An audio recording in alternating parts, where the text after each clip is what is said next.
Assalamualaikum and good morning to Madam Fatihah, our lecturer for Law of Tort subject, and also to the audience. My name is Atiqah Firzanah binti RASHIDI. My metric number is DIL 211002. We are from Group 1, Trespass to Personal Property, consists of 4 members.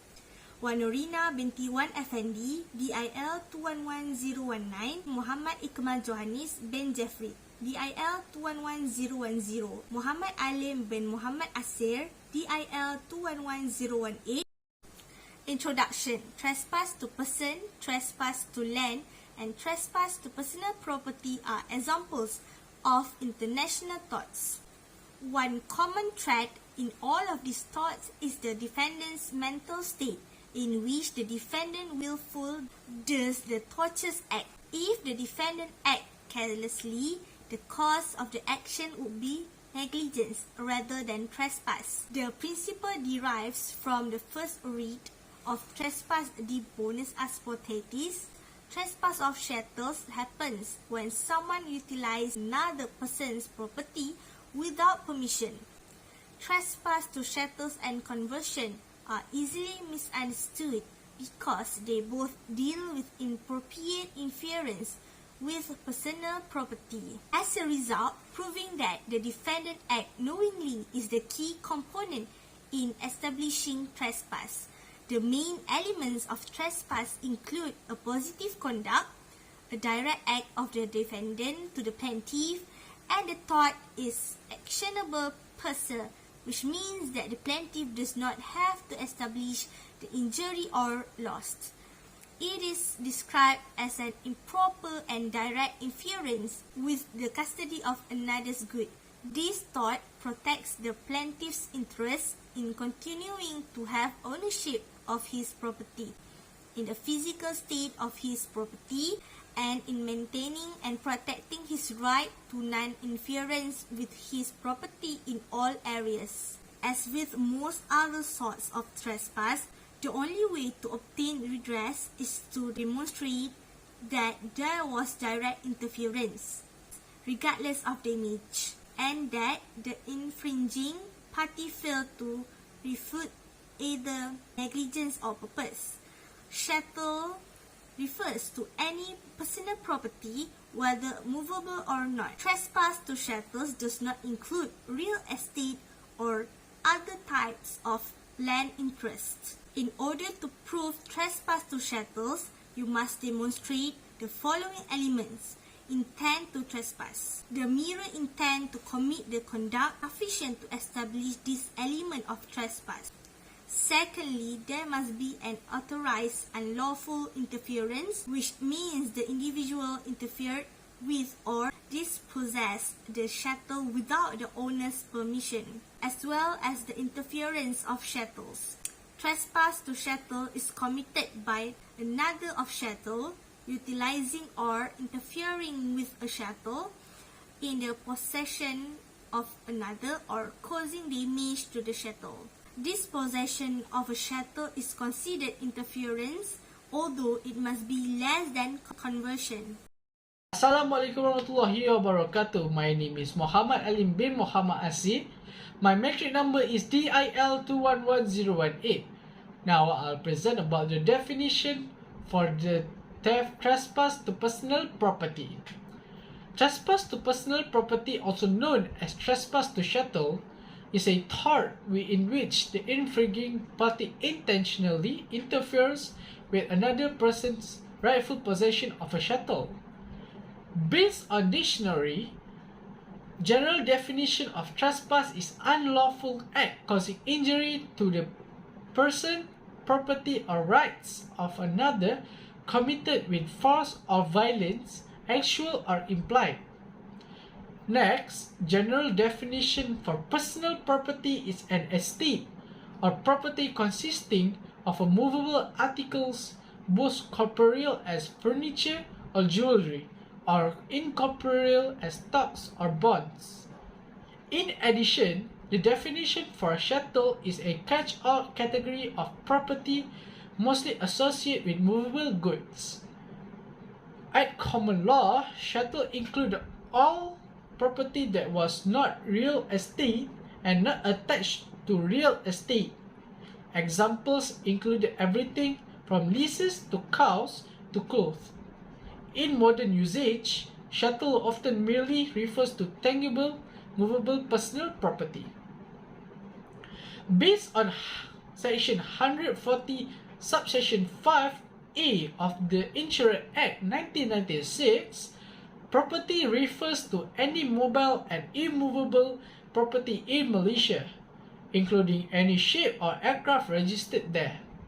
As a result, it refers to the use of property without the owner authorization. The interference must be a direct result of what the defendant did. The interference can be any quantifiable physical contact with the chattel or any dispose of the chattel, whether by stealing it, destroying it, or restricting the owner access to it. Trespass to chattels, as opposed to the wider evil of conversion, is held to be actionable on its own. To establish trespass to chattels, you must show that the plaintiff possesses or has the right to hold personal property. Furthermore, the defendant purposely interfered with the plaintiff's property without the plaintiff's consent.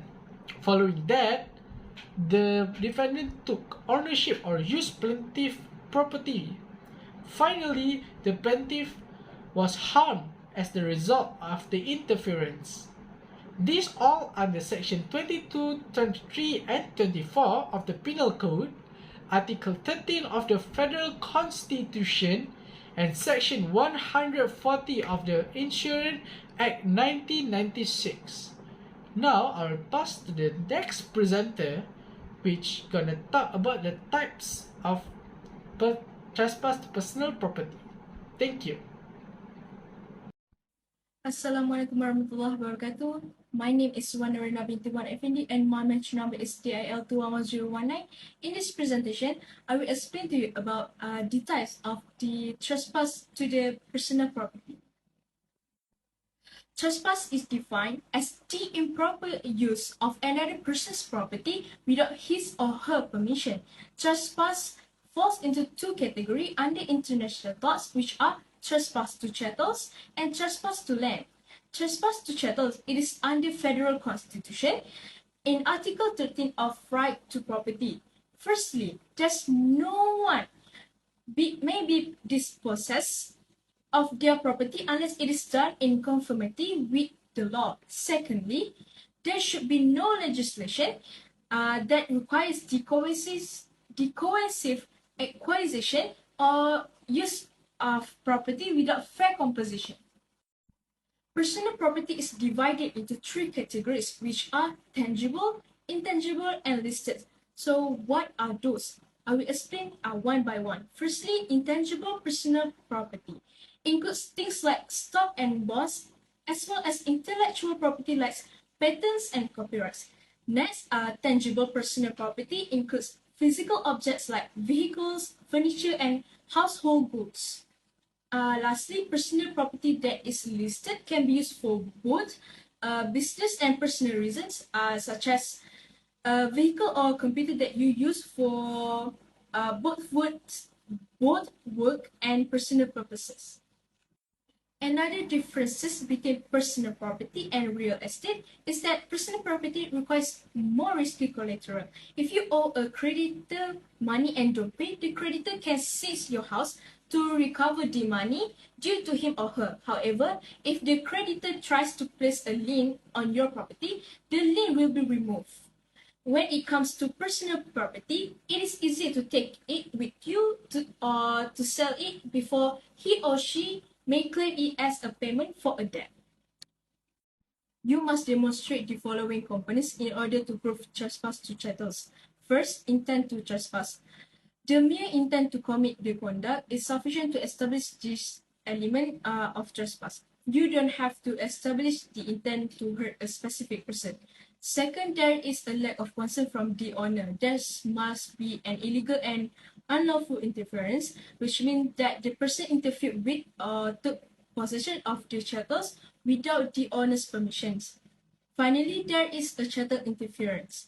Trespass to chattel is committed by dispossessing another of the chattel, utilizing or interfering with a chattel in possession of another, or causing damage to the chattel. Disposition of a chattel is considered interference, although it must be less than conversion. Assalamualaikum and hi to Madam Fatiha and my fellow classmates. My name is Mohammed, IQMAL, JOHANIS and JEFRI, DIL 211010. And today I'm going to talk about a topic in trespass to personal property, which is statute. So one of the elements in statute is penal code. It can be divided into a lot of points. One of them is movable property. The term movable property refers to all corporeal property, with the exception of land and items permanently fixed to the earth or permanently fastened to anything related to earth. Illustration: movable property includes writing pertaining to real or personal property or rights.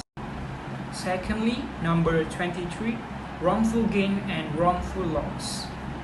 Wrongful gain is the acquisition of property by use of illegal means to which the person gaining is not lawfully entitled.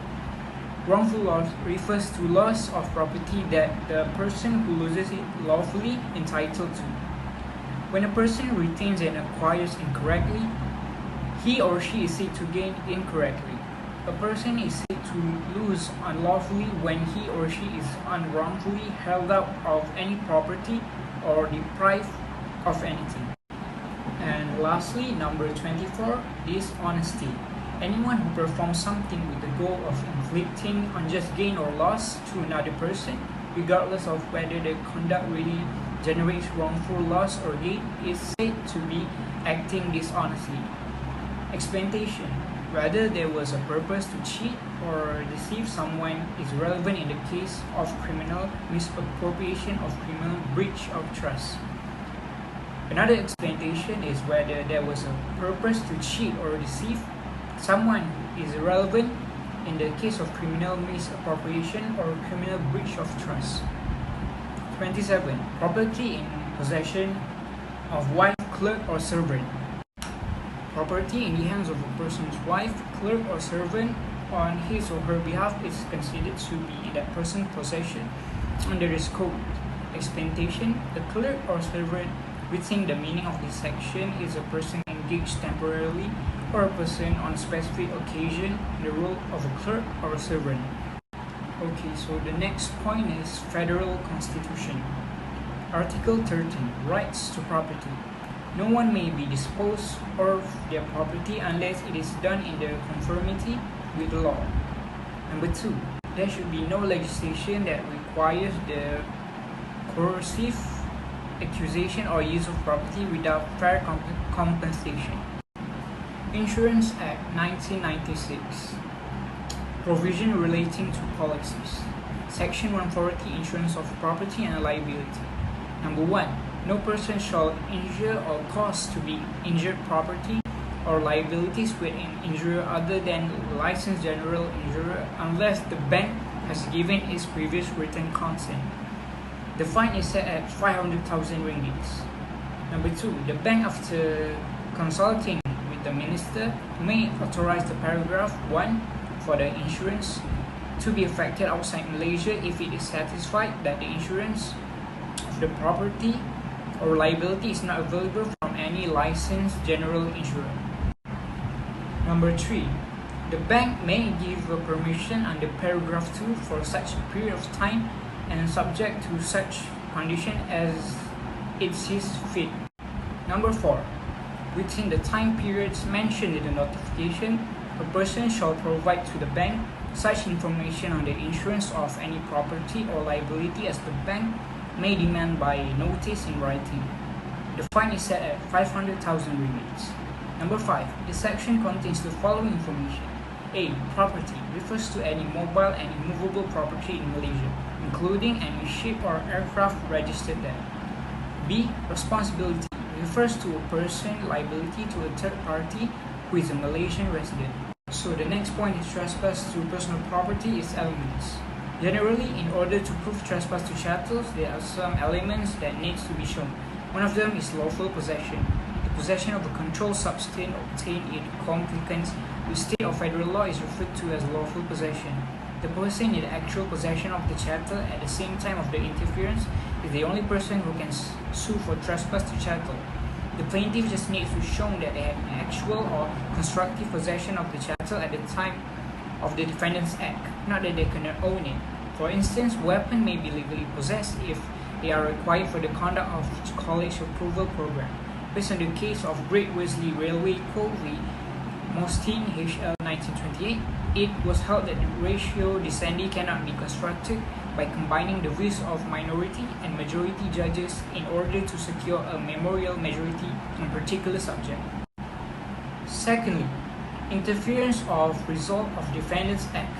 It means that the defendant's action must have had a direct impact on the plaintiff's claim to ownership of the property.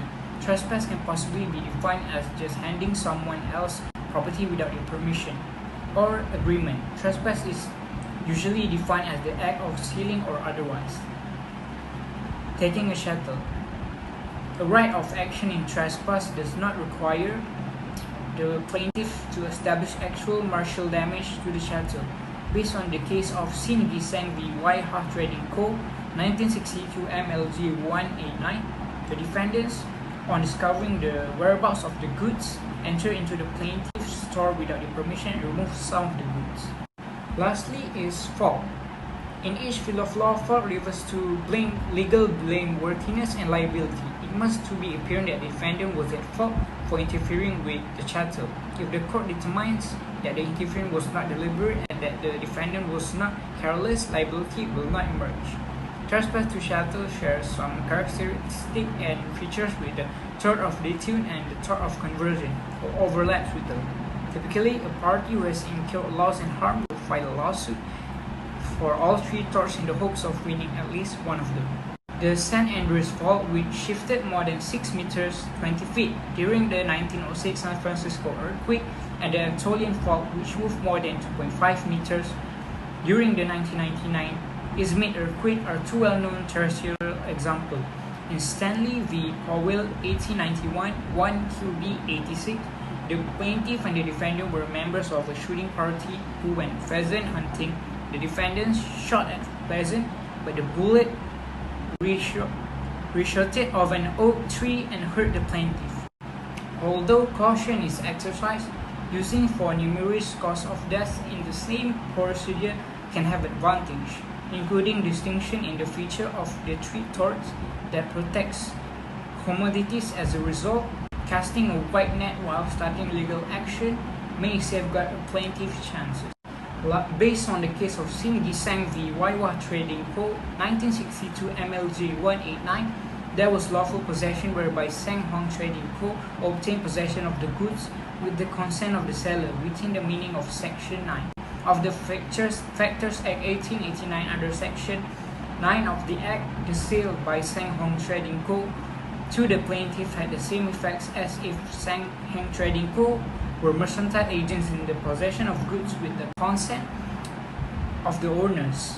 Next, the interference result of Defendants Act, where the defendants, on discovering the whereabouts of the goods, enter into the plaintiff's store without the permission and remove some of the goods. Lastly, fault when the defendant had no right to enter the plaintiff's premise and committed trespass to plaintiff's land. The defendant committed trespass to goods as they wrongfully interfered with the plaintiff's possession of them by removing them from the plaintiff's store.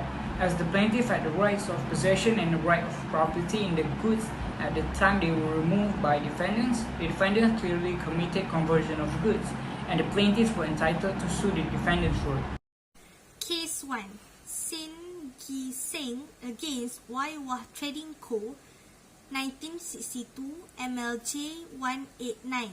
Example trespass in this case is the defendants, on discovering the whereabouts of the goods, entered into the plaintiff's store without their permission and removed some of the goods, and later caused the police to remove the remaining goods. facts, the sole proprietor of Seng Hong Trading Co. agreed to buy 200 cases of plate glass from the defendants and to pay cash on delivery. When the goods were delivered, Seng Hong Trading Co. tendered a check, which was accepted on the understanding that the property is in the goods was not to pass until the check has been honoured. The plaintiff bought the goods from Seng Hong Trading Co. in a good faith and without notice of any right of the defendants in respect of the goods. The check was dishonoured and the property in the goods did not pass to the Seng Hong Trading Co. The defendants, on discovering the whereabouts of the goods, entered into the plaintiff's store without their permission and removed some of the goods and later caused the police to remove the remaining goods. The plaintiff brought this action to recover damages for trespass to land, trespass to goods, and conversion. The issue in this case was whether the defendants committed trespass to goods. Held, although the defendants consent to Seng Hong Trading Co. obtaining possession of the goods was induced by fraud. The fraud did not nullify the consent as no fundamental mistake was induced by the fraud, and Seng Hong Trading Co. obtained possession of the goods with the consent of the seller within the meaning of Section 9 of the Factors Act 1889. Under Section 9 of the Act, the sale of Seng Hong Trading Co. to the plaintiffs had the same effect as if Seng Hong Trading Co. were mercantile agents in possession of the goods with the consent of the owners, and under Section 2 Clause 1 of the Act, the sale was therefore as valid as if Seng Hong Trading Co. had been expressly authorized by the defendants to make the sale. Accordingly, Seng Hong Trading Co. gave the plaintiff a good title to the goods in question. The defendants had no right to enter the plaintiff's premise and committed trespass to the plaintiff's land. The defendants committed trespass to the goods as they wrongly interfered with the plaintiff's possession of them by removing them from the plaintiff's store, as the plaintiff had a right of possession and a right of property in the goods at the time they were removed by the defendants. The defendant clearly committed conversion of the goods. The second example of case law is National Coal Board versus J.E. Evans and Corporation. The example of trespass in this case is an electrical cable was placed under the land of the county council by the National Coal Board, NCB, or its predecessors without the council knowledge as far as could be established. The factual of this case is an electrical cable was placed under the land of the county council by the National Coal Board, NCB, or its predecessors without the council knowledge as far as could be established. The council contracted J.E. Evans and Corporation, Evans, to excavate a trench on the land.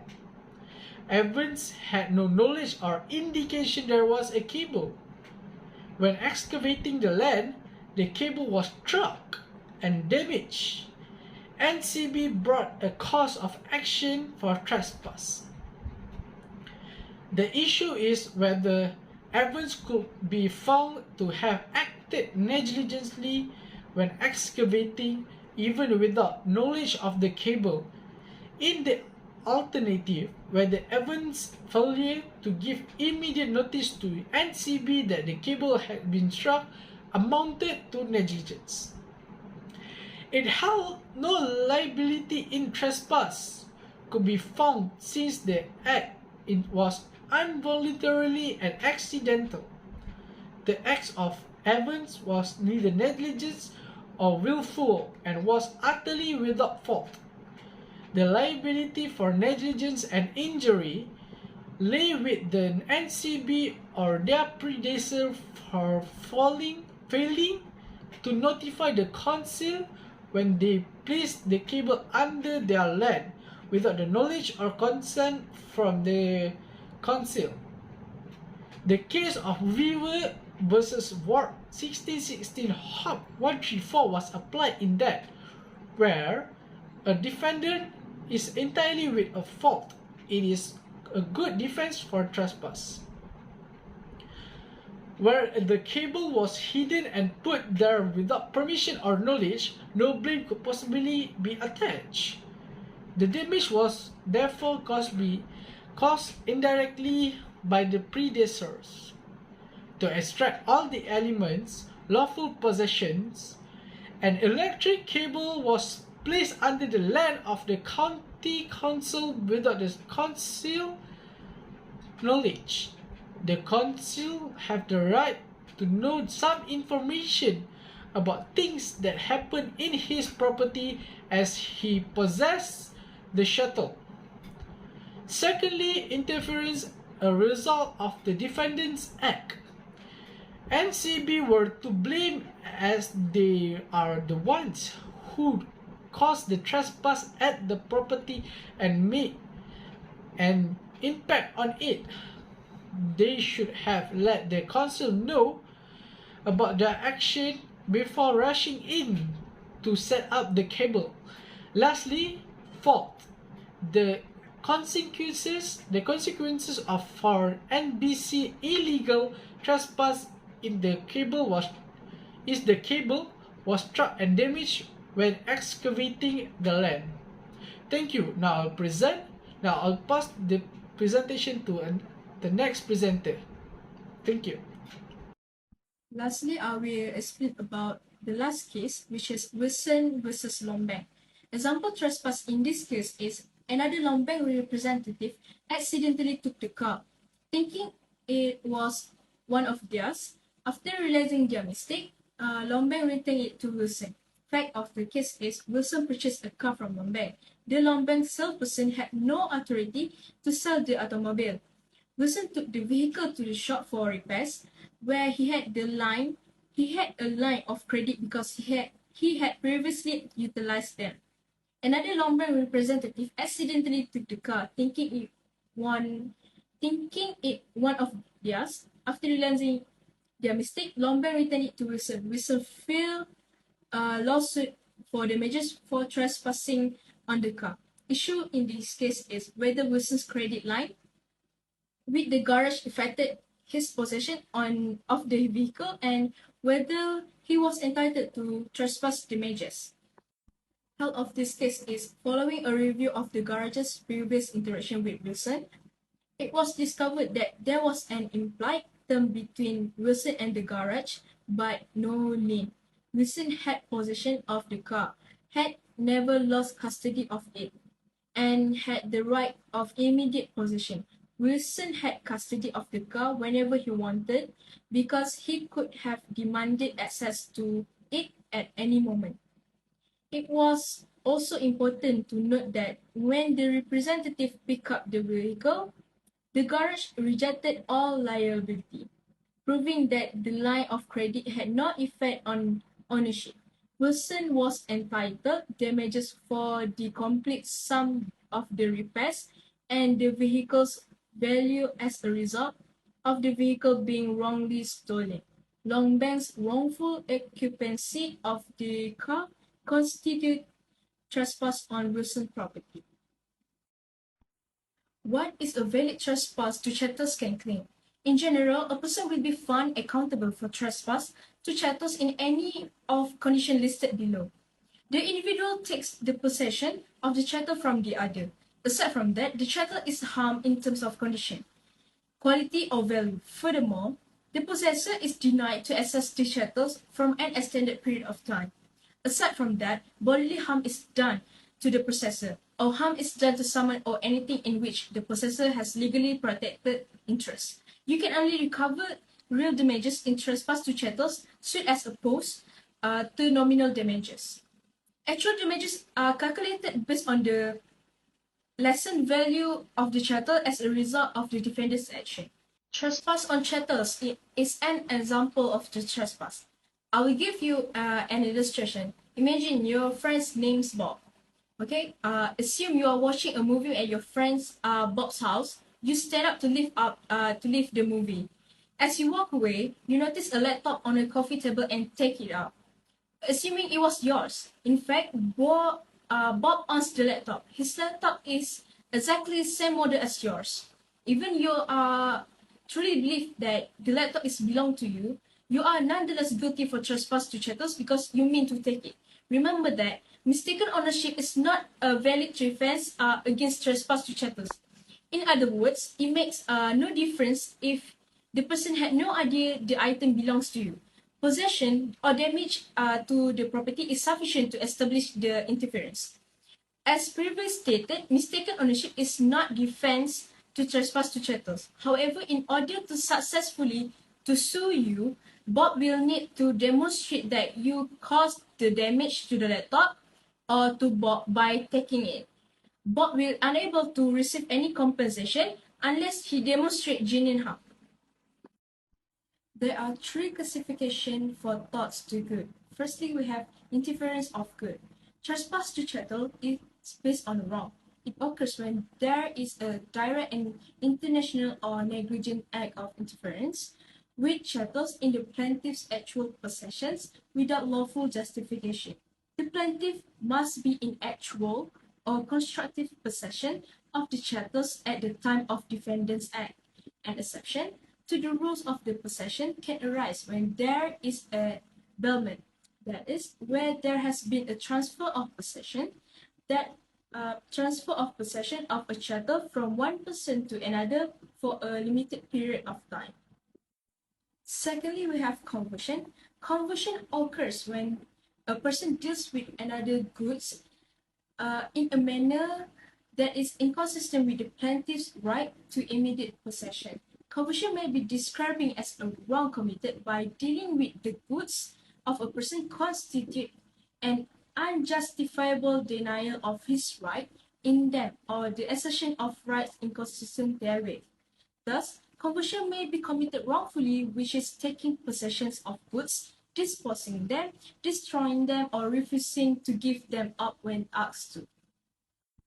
The main elements to prove is the conduct of the defendant, which amounts to denial of the plaintiff's right, or which amount to an assertion of inconsistent rights. For example, if a banker wrongfully debits the customer's account or allows an unauthorized access to his customer's safe deposit box, or wrongfully refuses to repay deposit when demanded, the banker may be liable for damages if it is proven that he has committed conversion.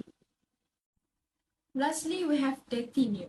Detinue is based on demand by the plaintiff for immediate return of goods, a subsequent refusal by the defendant. It is wider than conversion because it lies against person who no longer possession at the time of the demand. If the plaintiff wants return of specific goods, in order to succeed in a claim detinue, it must be proven that he is entitled to immediate possession of the goods. A specific demand was made by partner return, nominating places for their return, and the defendant unreasonably refused to return them after the plaintiff demanded return at a specific time and place. I will pass to the next presenter. Personal property example. Apart from real estate, everything you own is considered personal property. This includes all of your clothing, jewelry, household items and furnitures, and any else that is mobile and not permanently linked to a set location, like your home. Personal property includes your bank accounts and any other financial assets such as investment accounts. You can declare your personal property as assets when asking for a loan or credit to raise your value, since creditors generally take this into account when calculating how likely a borrower is to repay the amount. I'll present the criminal charges for trespass to chattel. Trespass to shelter is a civil claim, and conversion is the main problem if you're concerned about the criminal penalties. When you convert someone else's property, also known as chattel, for your own use, it is known as conversion. In other words, when you steal someone else's property with the intention of keeping it and making your own, despite the fact that it doesn't belong to you. In a conversion, the property is not destroyed. Rather, it is purposely retained in their hand and with the intention of becoming theirs. Thank you. Next, I will present about the defenses if you are sued for trespass to chattel. If you are sued for trespass to chattel, you may be able to use the following defenses. Firstly is the consent. This is the most typical trespass defense. You can claim consent if the property owner gives you permission to utilize their personal property. Keep it in mind that the consent can be expressed both verbally and physically. This argument will not hold up if the permission was obtained by deception or was granted by someone who was incompetent, inebriated, or juvenile. Secondly, public necessity. If you willfully tamper with another person's property to protect the public, you can utilize this defense. This defense will not be available to you if you act unreasonably when stealing another person's property.